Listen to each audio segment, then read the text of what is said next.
All right, hey folks, morning. It's Saturday morning, day after the summer solstice. So that means the 22nd. I remember because it's actually day 31 of darkness season in my Glorantha. Well, anyway, we were able to get together last night and play in my Chronicles of Carreen campaign. We had initially some issues with scheduling. One of my players is actually moving this weekend, so he couldn't play either Friday or Saturday. And I try to be flexible. We're trying to do it too much, but also another player had family friends over, unexpectedly, so he would not be able to play Friday night, or that started out. So we started messing with schedule. Okay, how many can make it on Saturday if we switch to Saturday, same time, that kind of deal. And then as we were all discussing that, it turns out that the player whose friends are coming over are actually going to be leave before game time. He'll just then be maybe an hour late to start off. And so okay, we all switch back. Things happen, right? That's life. So it did turn out that he got back much later than anticipated. But did capture the last end of the session, and then we started working some season turns, or season phases, to get some things caught up. But we ended up losing one of our players prior to doing the season phase because he had to get up early this morning and drive to North Carolina. So we'll work some of this seasonal phase possibly through Facebook. I don't need to see dice rolls. We're all adults, right? So I'll just kind of lay out, okay, this is what you roll for, this is what you roll for, and we have this holy day we're all going to be working as well. Okay, back to the campaign. So we last left the party. They had just finished with a negotiation with the new troll priestess at the troll holding, and we're departing the area. Now, I did have for me it was chance. For Abyss was the opportunity. The opportunity of the trolls to turn a blind eye to that deal and hunt these guys down anyway. But through some die rolls, either didn't get the right direction or they were too busy reorganizing after Big Club got killed that there was no further hunting down of the party. So party rest that night. We talked about magic point regeneration and that kind of thing. And dawn comes, and the party is breaking camp, getting packed up, getting their armor on, when the Hamakti NPC actually hears something in the woods. He goes, "Hey guys, folks, there's something out there." So everybody turns, and sure enough, there's these four of them. Yeah, 4 scorpion men come up and attack the party. The combat, went fairly well. Shadowcats, just because they get those 3 attacks, they can really, really tear up creatures. But the 2 hunters pull out their bows, their Shadowcats attack 2 of the scorpion men, and then they fire. Now, I have adjusted the firing into melee thing, that if you took an aim shot at your opponent, then you don't need to worry about the whole, melee hitting somebody else thing. Now, realistically, with the way they describe that, probably should still occur, but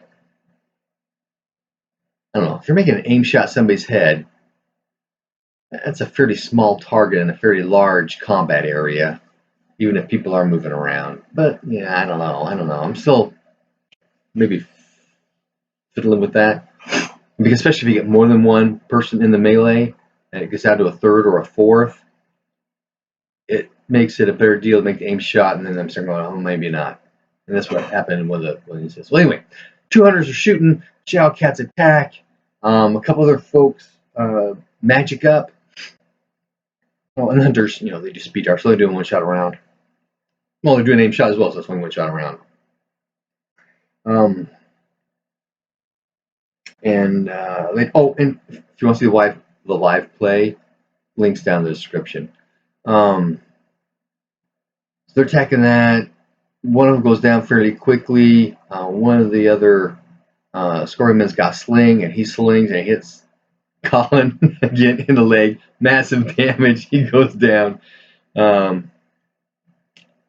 Colin moved forward, trying to engage the Scorpion, so he can't keep slinging around, that kind of thing. Well, so Scorpion, a little bit slung. Colin moves up, gets hit in the leg. Excuse me. And two other folks are magicking up. We had a couple of instances where I forgot to make sure you rolled your power for your spell to go off, that kind of thing. But the Hamakti was doing protection, getting weapons ready, and then rolling protection. And the next round she was going to do her blade sharp and start attacking, right?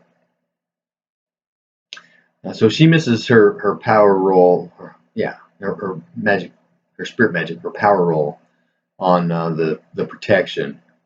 But she's moving up as well to just engage the critters they can't get other folks. And so she can't attack the first round, but she doesn't get to attack the second round. And it's fairly, it's like 10 or 11 when she actually gets to hit. So one Scorpion goes down in quick order. Another one keeps getting missed or makes us dodge, something like that. The Scorpion with Hamakti, she gets a critical hit to the chest with her great sword, cleaves him in half. He's dead. And the Shadow Cat moves to that Scorpion man, so he doesn't get to attack. His target's dead. Both hunters are the other hunter is shifting to fire on the first one that everybody else, the other hunter was firing at. And Ferran, the hunter, the farmer, moves up on the Scorpion that was slinging, that Collins engaged with. So there's some movement around. People happen. Another Scorpion man down in short order. Scorpion number one, the two hunters are firing at, gets a decent club attack on the Shadow Cat, hits it in the head, and it goes to 0 hit points, so it's down, it's bleeding. Not bleeding, but in 5 minutes it will die, kind of thing. You don't heal it. The Hamakti and the Shadow Cat eventually move up to the X-slinging Scorpion man, and between all those folks on it, they make short order of it. At that point, the last Scorpion man turns and books it out. Now, that's kind of a forced area, so I said to the hunters, okay, guys, you can get one more round of shots off, and then you'll lose them in the brush. So they make some rolls, and with the plus 40 from shooting from the rear, they get over 100. And the way, there are two things that, there's 3 things that can happen when you have a skill over 100. If it's a melee weapon, this weapon doesn't work this way, but if it's a melee weapon, then you can split your attacks. 50-50, can't go. If it's over 100, like 60-60 if you had 120, that's what we end up with 120 on a couple of these guys. It goes 60-60, 40, it was 40-60, 120. 55, no, yeah, 60-60, 120. 60-60, 50-70, that kind of thing, right? Some kind of mix, but minimum 50% on either shot, or either attack, right? Or your percent chance to crit and special could go up. And I want to say there's verbiage in there where it talks about you can't do both. It's one or the other. And that's one or the other for this other feature, which is your attack roll gets decreased to 100 and their defense gets decreased by the same amount. So if we're at 120, their skill is 100, but the guy's defense is at minus 20. And that's what we were running with last night. So this particular Scorpion had like a 46 on his dodge, so his dodge is 26. And he rolled a 0.6. So he made the dodge on that fire arrow. And he dodged a couple other ones. So the hunter was a little upset about this guy dodging. And so there was a discussion here about, which do we get? How does it work? You know, that kind of thing. And as I read the rules, it's an either or on the increased crit and special or decreased defense. And the standard seems to be decreased defense, and so that's what we went with.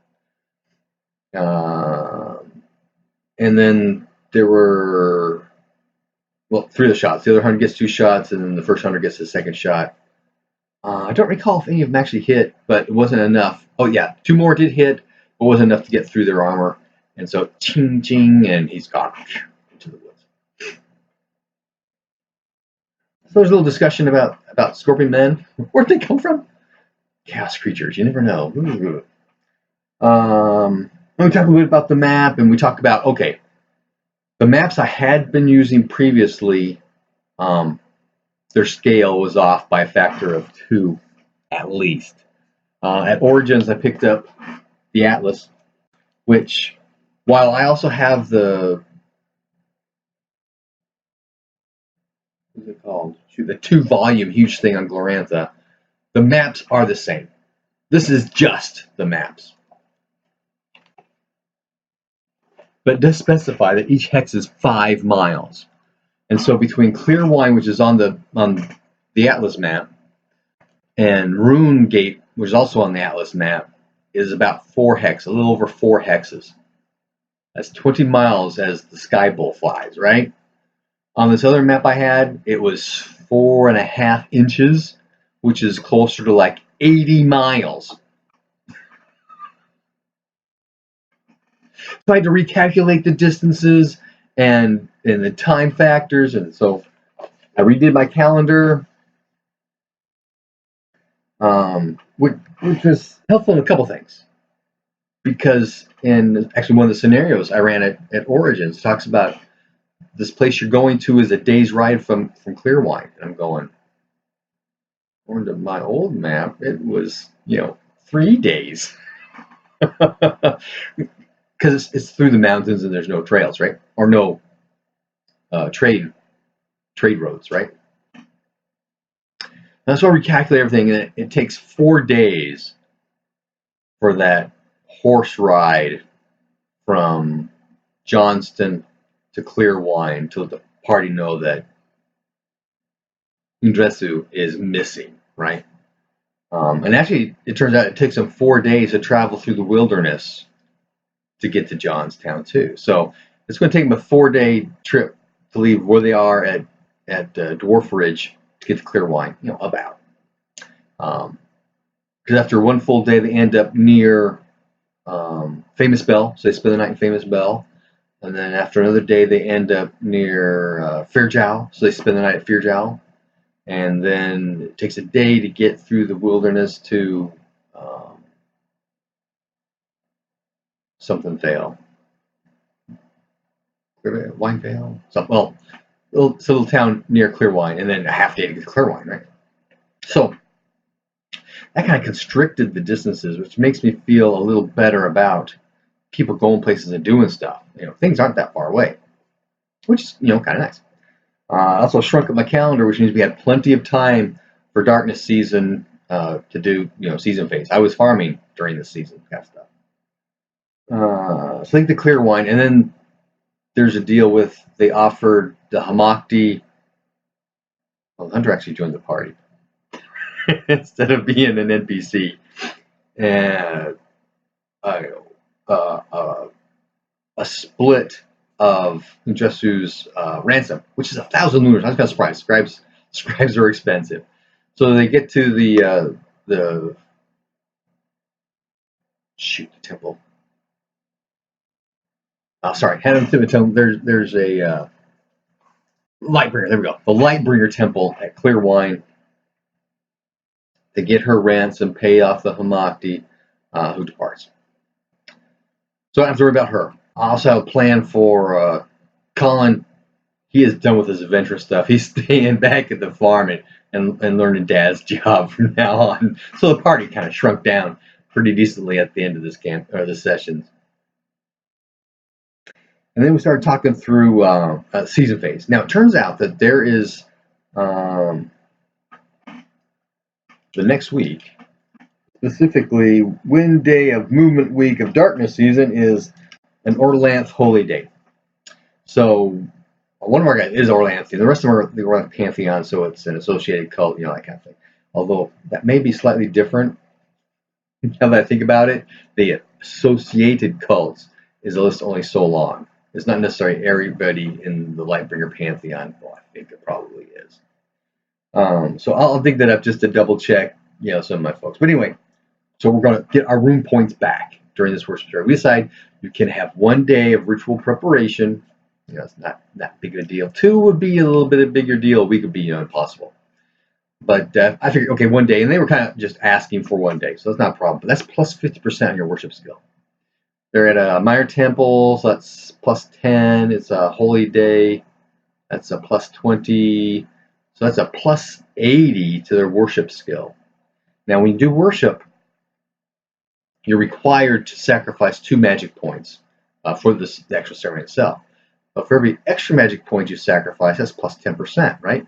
And you need to have 1 magic point at the end because you cannot pass out at a worship ceremony. Not allowed, right? So power minus 3 times 10%. One of the guys ended up with a 265% on his worship skill. And I allowed this because, well, it's not in the rules. I was allowing for special and critical successes on the worship skill. All it is give you more rune points back. I treat it like the first aid skill. You get an extra die on a special, and you get max on a critical. So there's like 1d6 is what the actual ceremony was worth. So if it got special, you roll 2d6. If you got critical, you got 6 points back. Nice little mechanic, gives some value, and actually entices worshippers to sacrifice more magic points if they're using rune points, right? Which, if you start thinking, well, there is an issue I have rolling in the back of my brain about everybody's got magic, right? While not necessarily everybody's initiated in a cult, it's anticipated that most adults are initiated into a cult, and it only makes sense, right? It's part of our society. We initiate into a cult. So everybody's got, a rune point. And they all have access to the common magic. So everybody's got heal wound, right?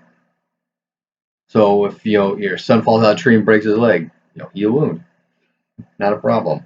The horse tramples over your daughter, heal wound, no problem.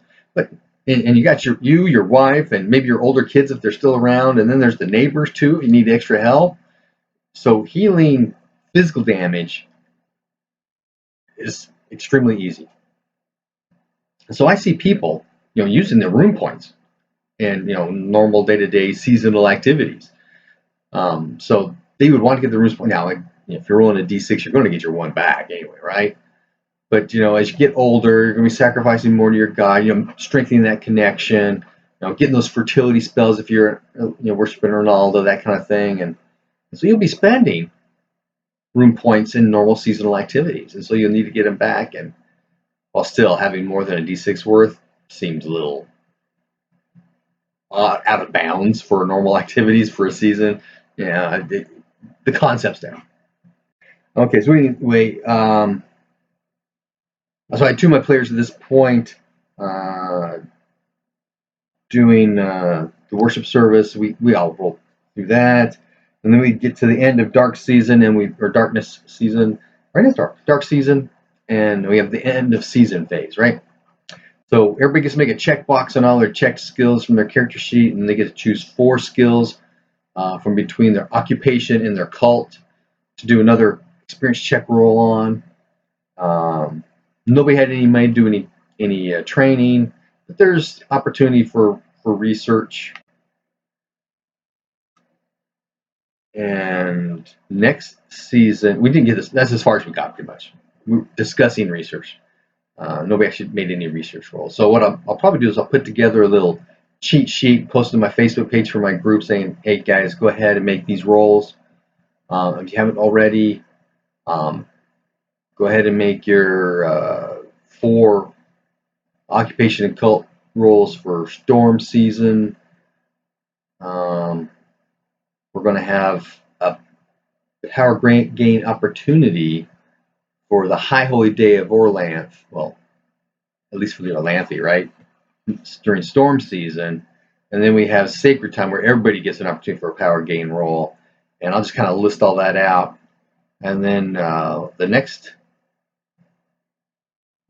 maybe I won't.